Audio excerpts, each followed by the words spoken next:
ბათუმში ალბათ ხშირად გვინახავს მეზღვაურის ფორმაში გამოწყობილი საზღვაო აკადემიის სტუდენტები. შევთანხმდეთ, რომ ეს ფორმა ძალიან უხდება ბათუმის ქუჩებს.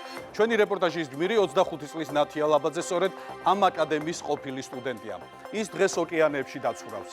ვიდრე საერთაშორისო გემზე პირველ კონტრაქტს გაუფორმებდნენ, ახსოვს როგორ დაიწუნეს მხოლოდ იმის გამო, რომ ქალია. ნათია ახლა კაპიტნის თანაშემწეა და დარწმუნებულია, რომ ზღვაოსნობის ისტორიაში მალე ის პირველი ქართველი კაპიტანი ქალი გახდება. მეზღვაურის ბავშვობის ახდენილ ოცნებაზე ქეთი ბერაია და ზაზა შუკვანი შავ ზღვაში გაჭრილი გემბანიდან მოგვითხრობენ.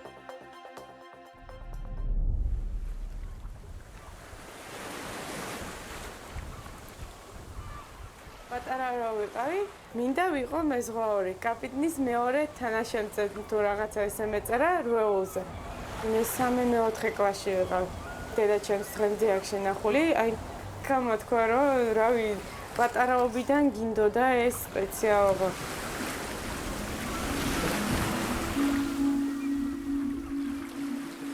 საკუთარ ოცნებაზე სასკოლო რველში გაკეთებული პირველი ჩანაწერის შემდეგ თითქმის 18 წელი გავიდა. დღეს შორეული ნაოსნობის მეზღვაურია პროფესიით გემწამყვანი. რანგი ჯერ კაპიტნის მეორე არა, მაგრამ მესამე თანაშემწეა. ქართველი მეზღვაური ქალი, რომელმაც 22 წლის ასაკში კადეტობით დაიწყო და დღეს ოკეანეებში გემსაც მართავს. დაახლოებით 2000 კონტეინერამდე გადააქვს იმას და ჩემი 14000 კონტეინერი გადააქვს. ძალიან დიდია ამასთან შედარებით. დაახლოებით 2-ჯერ მეტი ისე. 3-ჯერ მეტი დაში. ესეთი გემი შტურმავთან ვიდექი და მართავდი. გემი, რომელზეც მუშაობს, საქართველოს ტერიტორიულ წყლებში არ დაცურავს. სიდიდის გამო ვერც ბათუმის პორტში შევა, ასე თვითონ ამბობს. თუმცა სწორედ ბათუმიდან, ზღვიდან და მეზღვაურთა ისტორიების მოსმენიდან დაიწყო მისი ოცნება. ძმასთან ერთად აირჩია პროფესია ოჯახში, სადაც თითქმის ყველა მამაკაცი მეზღვაური იყო. სანაცვლო ზღვასთან იყო დაკავშირებული. დედაჩემის მხრიდან 3 ძმა ყავდა, 3-ვე მეზღვაური, 2 კაპიტანი იყო, 1 ბოსმანად მუშაობდა. ჩემს შვილებსაც დაინტერესა და მათ თვითონ გადაწყვიტეს, რომ ყოფილიყვენ მეზღვაურები.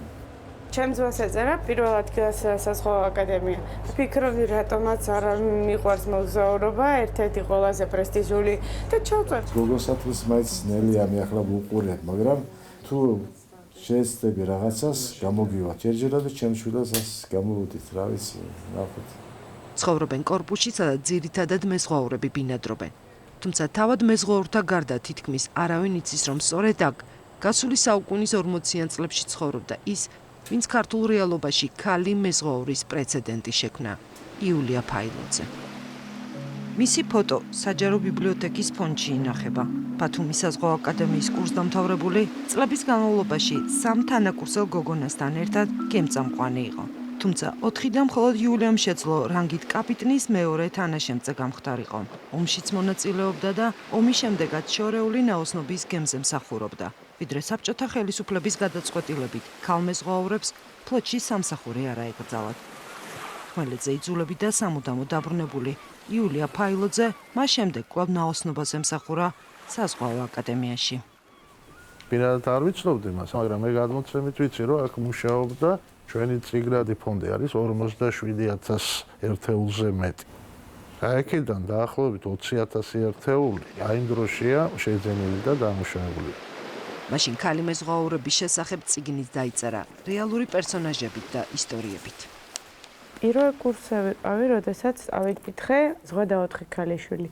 და ზღვაში რო წავედი, ის გაცდები, რასაც იულიას ჰქონდა, აი ლამისა თითქმის და ერთ დონეზე ვიყავით, თუ გინდის პირველი შტორმი, პირველი გემბანზე ასვლა, ეკიპაჟის გაცნობა, ერთნაირი იყო. იულია ფაილოძის და მისი 3 თანაკურსელის შემდეგ გემწამყვანის ფაკულტეტზე გოგონებს აღარ უსწავლიათ. მათი მიღება აკრძალულიც კი იყო. დამოუკიდებლობის აღდგენიდან რამდენიმე წლის შემდეგ კი საბჭოთა შეზღუდვა გაუქმდა და ამ პროფესიის არჩევის უფლება ყველას მიეცა, განურჩევლად სქესისა. ასე აღმოჩნდა თითქმის საუკუნის შემდეგ ერთადერთი გოგო კურსზე. არც იუბკა მეცვა, ჩემი სწავლის პერიოდში სულ შარვალი, ხალხტოხი, დავდივარდი როგორც ბიჭი. ცოტათი უხერხული, მაგრამ ძალიან სახალისო იყო.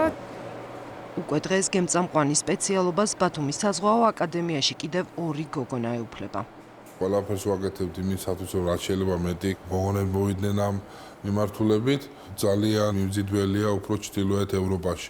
რა თქმა უნდა, ადვილი არ არის რთულია, იმიტომ აშკაცური პროფესია. უფრო მეტი გოგონები ყავს, 90% უკვე ბიზნესს ადმინისტრირებს, სადაც საზღვაო გადაზიდვებია.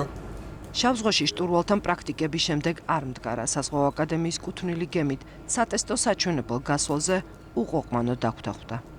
უკვე მაქვს გაკეთებული 4 კონტრაქტი, 1 კადეტობის პერიოდი, დანარჩენი უკვე მესამე თანაშემწედ 3 კონტრაქტი. მესამე თანაშემწე გემზე ასრულებს უსაფრთხოებას, გემის კანჯოები, სამაშველო წრეები, სახანძრე მილები, მისი მოვლა პატრონობა და ემერჯენსი სიტუაციაში რო იყოს გამართული.